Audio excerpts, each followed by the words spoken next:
নমস্কাৰ inside India চাই থকাৰ বাবে প্ৰতিগৰাকী দৰ্শকক ধন্যবাদ জ্ঞাপন কৰিছো আৰু এই মুহূৰ্তত এটা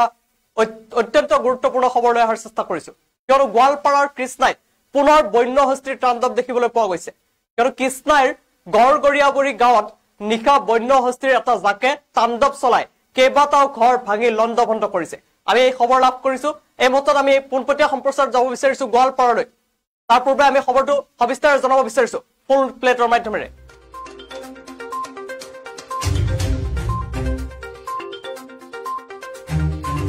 বনাঞ্চল এৰি জনাঞ্চললৈ গজৰাজে নিদ্ৰা হৰিছে কৃষ্ণাইৰ গড়গড়িয়াবুৰি গাঁৱৰ জনতাৰ আৰু গোৱালপাৰাৰ কৃষ্ণাইৰ গড়গড়িয়াবুৰি গাঁৱত নিশা বন্য হস্তীৰ সন্ত্ৰাস একে গাঁৱৰে কেইবাটাও ঘৰ ভাঙি লণ্ডভণ্ড গজৰাজৰ নিশা প্ৰায় 9:30 বজাত গাঁওখনত গজৰাজৰ তাণ্ডৱ গোৱালপাৰাত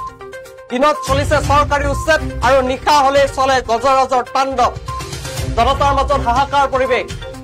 কিয়নো বনাঞ্চল এৰি জনাঞ্চললৈ এবাৰ গজৰাজ আহিছে কেইবাটাও ঘৰ ভাঙি লণ্ডভণ্ড কৰিছে নিশা কৃষ্ণাই গড়গড়িয়াবুৰি গাঁৱত সন্ত্ৰাস চলিছে বন্য হস্তীৰ নিদ্ৰা হৰিছে সেই স্থানৰ লোকসকলৰ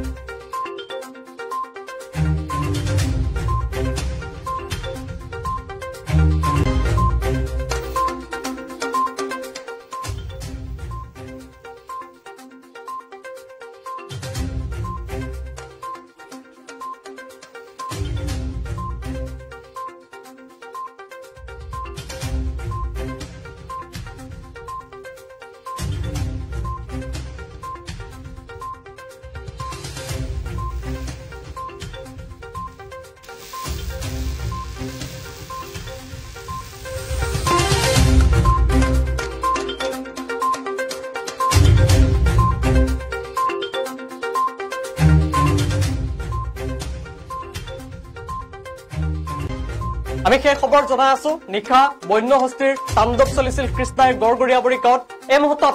আমি পোনপটীয়া সম্প্ৰচাৰলৈ যাব বিচাৰিছো পোনপটীয়া সম্প্ৰচাৰত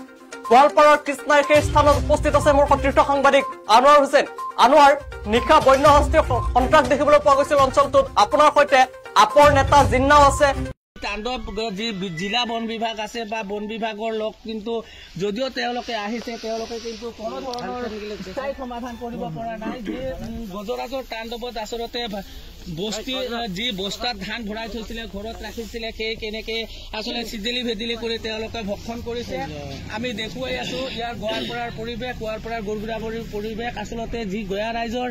হাতাশাত ভুগিছে বন বিভাগৰ কিন্তু তেনেকুৱা কৰিব পৰা নাই আন কথা উল্লেখ কৰিব লাগিব সাজিত আচলতে যি গোৱালপাৰাত যোৱা পৰখি উচ্ছেদ অভিযান চলাইছিলে গোৱালপাৰাৰ যি বিভাগে প্ৰশাসনে আৰু এই উচ্ছেদৰ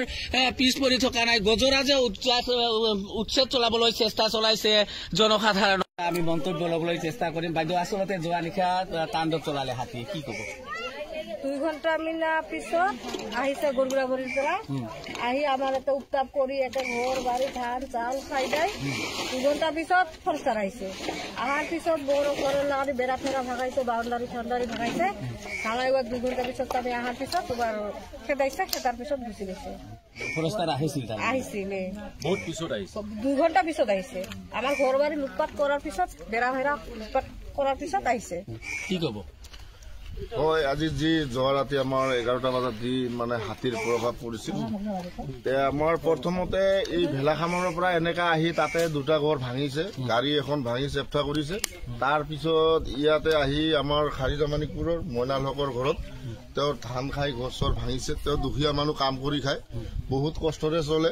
তেওঁ আজি মানে হাতী যেতিয়া ঘৰ দুৱাৰ ভাঙিলে এতিয়া তাত তেওঁ থাকিব জাগাই নাই বন বিভাগক কি ক'ব বন বিভাগক আমি লগে লগে ফোন কৰিছো কৃষ্ণাইত ফোন কৰিছো তেওঁলোকে ডিউটিত গৈছে তাৰ পিছত মই গোৱালপাৰাত এছিএফ ছাৰক ফোন কৰিছো এছিএফ ছাৰে তেতিয়া 2টা ষ্টাফৰ গাড়ী আহিছিল আহি পেলাই তেওঁৰ লগত আমি ৰাইজে সহযোগিতা কৰি বন বিভাগক আপুনি সন্তুষ্ট নে সন্তুষ্ট মানে ঘটনা হৈ যোৱাৰ পিছতহে আহিছে তেওঁলোকে ঘটনা হৈ যোৱাৰ পিছত ফৰেষ্টে আহিলে কৃষ্ণাই আমাৰ অফিচাৰো আহিল তাৰ পিছত আমি এনেকা পথাৰেদি হাতী খেতি ইফালে মাজগাঁও মানে গুচি গ'ল ইফালে নদী পাৰ হৈ গ'ল ইতিমধ্যে আমি মানে যেতিয়া হৈছিল যেতিয়া মাতিছো তেওঁলোকে আহিব পৰা নাই থানা ষ্টাফো অহা নাই ফৰেষ্টো অহা নাই মানে ভাঙি চিঙি ঘৰ ভাঙি যেতিয়া ঘৰ ভাঙি গ'ল তাৰ পিছতহে ফৰেষ্টাৰ থানা আহিল আপুনি ক'ব খুজিছে যে ঝড় যায় জাপি চোৰ যায় পুলিচ সেই ব্যক্তিৰ পৰা মন্তব্য ল'বলৈ চেষ্টা কৰিছো। আচলতে এই অঞ্চলত আচলতে গজৰাজ অহা নাছিলে, কিন্তু গজৰাজ প্ৰৱেশ কৰিছে। কেইবাদিন ধৰি আপোনালোকৰ টোপনি নোহোৱা কৰিছে, লগতে বিস্তৰ ক্ষয় সাধন কৰিছে যোৱা ৰাতি। কি ক'ব?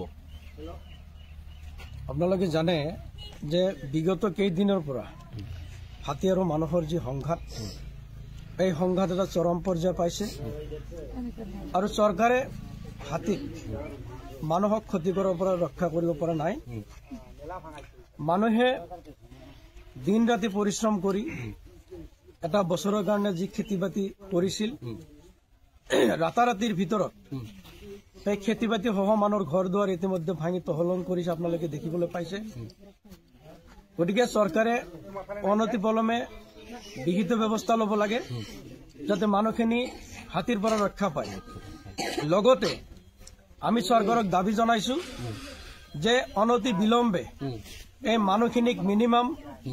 5 লাখ টকাকৈ ক্ষতিপূৰণ দিব লাগিব, অন্যথায়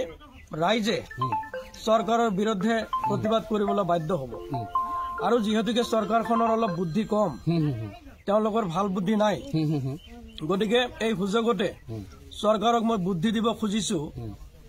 যে হাতীখিনি যাতে মানুহৰ ক্ষতি নকৰে, তাৰ কাৰণে লাখ লাখ বিঘা মাটি এতিয়ালৈকে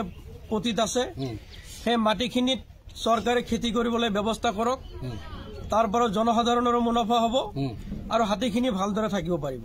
আচলতে যি উচ্ছেদ অভিযান চলিছিল গোৱালপাৰাত যি পঞ্চৰত্নত, সেই তেওঁলোকে আচলতে চৰকাৰে দিনত চলাইছে উচ্ছেদ, কিন্তু ৰাতি গজৰাজে উচ্ছেদ চলোৱাৰ এক অভিযান আৰম্ভ হৈছে। দেখা যায় যে আপুনি কোৱা কথাখিনি ঠিকেই, চৰকাৰে এনেকুৱা ভাবিছে মানুহখিনিক শান্তিত থাকিবলৈ নিদিয়ে। এই ঠাণ্ডাৰ কবলত হিমন্ত বিশ্ব শৰ্মা ডাঙৰীয়াই যদি আধা ঘণ্টা বাহিৰত থাকে, তেওঁ গম পাব যে এই ঠাণ্ডাত মানুহ কিমান কষ্টত আছে। আৰু সেই সময়ত নিৰ্মমভাৱে গোৱালপাৰা জিলাৰ কেইবাখন ঠাইত উচ্ছেদ অভিযান চলাই মানুহখিনিক হাৰাশাস্তি কৰি আছে। এয়া দুৰ্ভাগ্যজনক। আৰু ভাৰতবৰ্ষৰ জনসাধাৰণৰ যে মূল্য নাই, হাতী এটাৰ যি মূল্য আছে, হৰিণ এটাৰ যি মূল্য আছে, মানুহৰ সেই মূল্য দিয়া নাই। গতিকে চৰকাৰে মানৱ সম্পদক গুৰুত্ব দিয়াৰ চিন্তা কৰক। আৰু আমি দিনে ৰাতি পৰিশ্ৰম কৰি আমাৰ যি পৰিশ্ৰমৰ ধান হাতীয়ে নষ্ট কৰিছে, যদি চৰকাৰে বিহিত ব্যৱস্থা নলয়, চৰকাৰৰ সম্পদ হল ভোট, আমি কিন্তু বিহিত ব্যৱস্থা কৰিম আগন্তুক নিৰ্বাচনত। আহিম কি ক'ব? আচলতে যি হাতী মানুহৰ সংঘাত অতি